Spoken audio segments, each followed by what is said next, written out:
तो गाइस हम लोगों ने पॉलिटिकल स्फीयर के बारे में तो बात कर ही ली थी लिबरलिज्म के। अब हम लोग बात करने वाले हैं इकोनॉमिक डायमेंशन के बारे में कि इकोनॉमिकली हम लोग कैसे लिबरल होना चाह रहे थे यूरोप के लोग। तो हमने देखा था पॉलिटिकल में तो वहाँ पे रिप्रेजेंटेटिव मांग रहे थे अपने गवर्नमेंट के, और अब यहाँ पे क्या कर रहे हैं तो हम लोग समझते हैं लिबरलिज्म इन इकोनॉमिक स्फीयर। तो इकोनॉमिक स्फीयर में क्या डिमांड कर रहे थे ये लोग? Emerging middle class demanded for the freedom of market and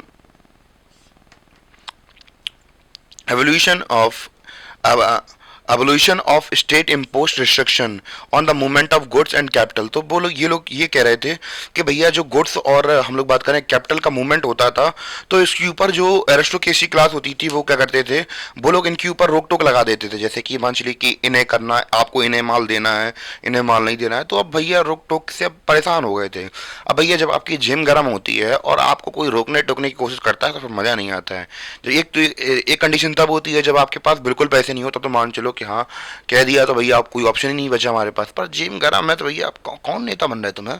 तो भैया अब इनकी बस यही दिल से यही इच्छा हो रही थी कि भैया हटा दिया जाए। अब जो नई इमर्जिंग मिडिल क्लास थी यही डिमांड कर रही थी कि भैया जो हमारे ऊपर जो मूवमेंट के ऊपर जब हम लोग बात करें, किसी को सामान देना होता है तो आप उसके ऊपर उंगली उड़ा देते हैं, हमारा कुछ कैपिटल का मूवमेंट करना होता है तो वहाँ पे उंगली फंसा देते हैं। अब तो ये सब बंद करिए, हमारे पास में नहीं है भैया इतनी अब उंगली से सकें, थक चुके हैं हम लोग।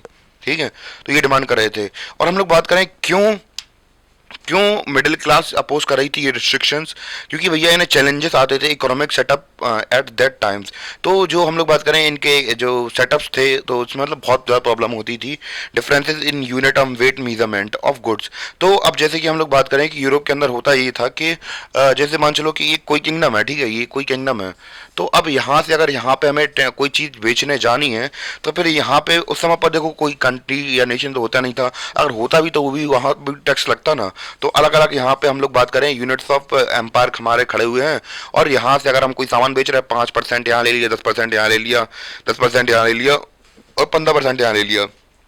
तो जैसी स्टेट होती थी उनकी इच्छा हो रही जैसे, उसी हिसाब से अपने हिसाब से वो टैक्स बढ़ा दे रहे हैं। तो भैया अब कोई सामान 10 रुपए का है वो सीधे सीधे 100 रुपए का पहुंच जाएगा। तो फिर अब वहाँ कोई सामान खरीदेगी क्यों? क्योंकि भैया हमारा जो सामान की वैल्यू थी, जो प्राइसेस इतनी ज़्यादा, हमें टैक्सेस ही इतने ज़्यादा दे दिया हमने कि उसकी वैल्यू बची ही नहीं है।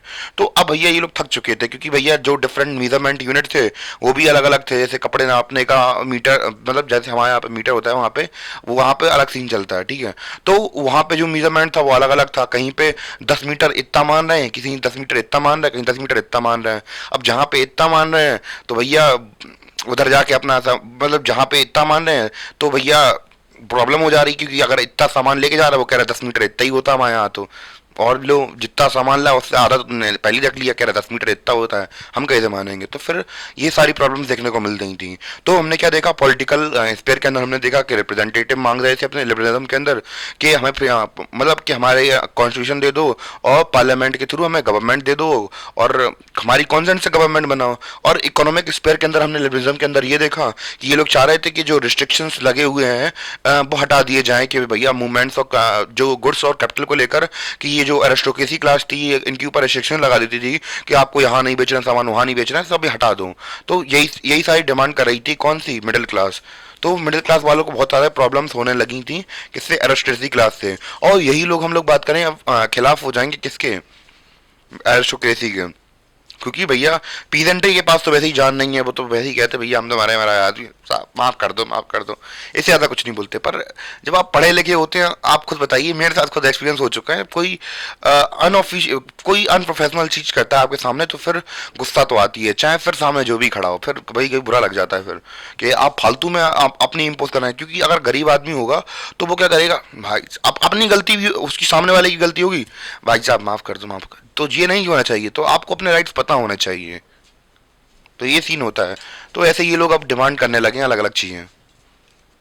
तो गाइस हम लोग इसके बारे में इकोनॉमिक स्पेयर के बारे में बात ही कर रहे थे, और उसके आगे हम लोग बात करते हैं कि कुछ कंडीशन ऐसी भी, ये जो कंडीशन ऐसी थी, इकोनॉमिक कंडीशन ऐसी थी जो कि ऑब्स्टिकल बन रही थी किसके लिए? इकोनॉमिक एक्सचेंज में। और हम लोग बात करें कि मतलब ऑब्स्टिकल बन रही थी भैया कि ग्रो नहीं कर पा रहे थे हमारे न्यू कॉमर्शियल क्लासेस, जो कि अब नई नई डेवलप हुई थी, नए नए इंडस्ट्रियलिस्ट बने थे, नए नए बिजनेसमैन बने थे, तो उन्हें बहुत ज़्यादा प्रॉब्लम्स फेस करने को मिल रही थी।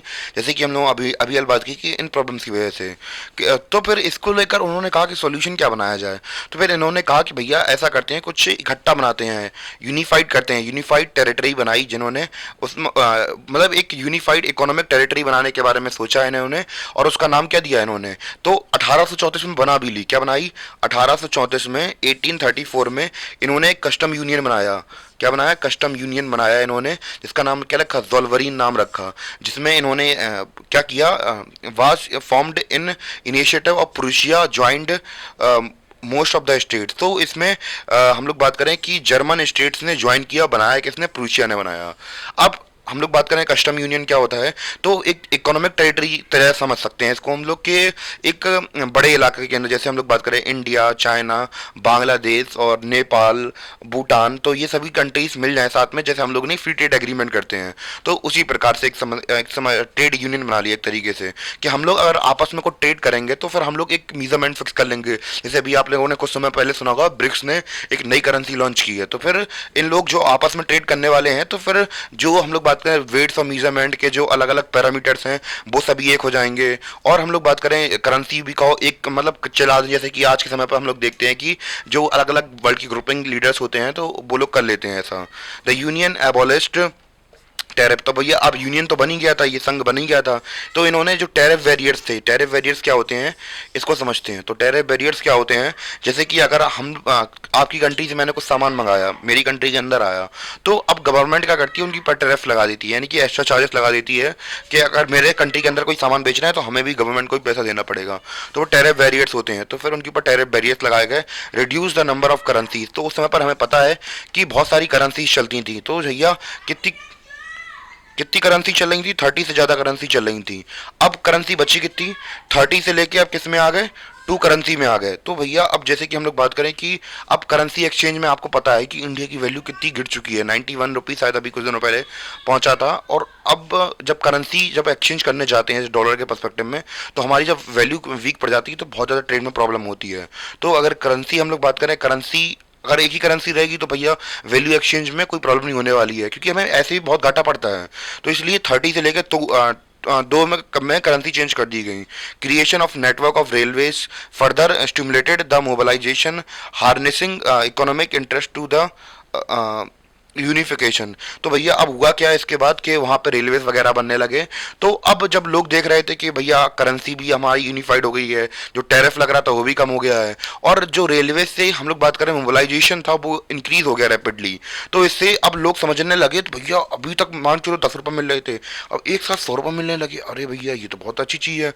तो आसपास की जो कंट्रीज थी पहले उन्हें बहुत ज़्यादा घाटा होता था बिजनेस व्यापार में, पर अब हमें क्या देखने को मिला था, यहाँ पे हमें सामने सिचुएशन ये बन चुकी थी कि बहुत ज़्यादा जब आप बहुत ज़्यादा पैसा मिलने लगा, तो जब आपकी जिम गर्म होती है तो आपको अच्छा लगने लगता है। तो उन्हें भी यही अच्छा लग रहा था कि भैया अगर हम लोग बात करें इकोनॉमिक, हम लोग बात करें पर्सपेक्टिव से देखा जाए तो कितना फ़ायदा हो रहा था। इकोनॉमिक पर्सपेक्टिव से देखें तो ये चीज़ें स्ट्रेंथन कर रही थी, यूनिटी ला रही थी कि भैया अगर हम लोग अकेले अकेले रहेंगे तो फिर हमें घाटा हो रहा था। और देखिए हमने ये ट्रेड यूनियन बनाया, एक साथ हमें कितना ये एक तरीके से जोड़ने का काम कर रहा था यहाँ पे यूरोप को।